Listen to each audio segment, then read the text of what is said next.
Nape-pressure daw ang kapuso actor na si Ken Chan sa kanyang pagganap bilang Destiny Rose dahil sa galing ng gumanap na batang bida na si Migs Cuaderno. Ano naman kaya ang say ni Ken sa pagganap bilang isang transgender? Makichika tayo kay Lars Santiago. Sandaling huminto ang taping ng Destiny Rose kahapon para manood ang lahat sa pilot episode ng pinag-uusapan ngayong GMA Transserye.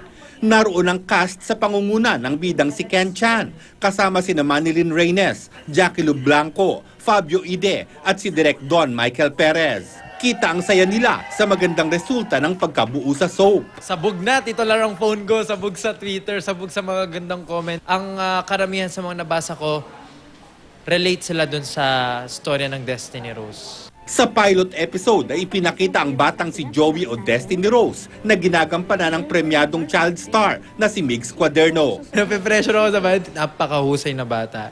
Hindi naman katakataka dahil nakakuha naman si Migs sa mga international awards. Hindi pa ipinapakita ang hitsura ni Ken sa kanyang transformation bilang trans woman. Pero nang mag-pictorial siya bilang si Destiny Rose, binibiro na raw siya ng mga stylist. Joke nila po nila ako na sasali daw nila ako dun sa Queen of Quezon City dahil malaki daw yung premyo.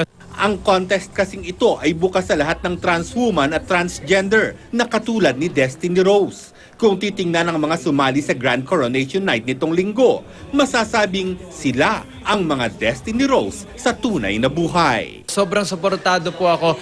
Hindi ko pa po naman ginagawa tong Destiny Rose. Sobrang nire-respeto ko at sinusuportahan ko yung mga LGBT. War Santiago, updated sa showbiz happening.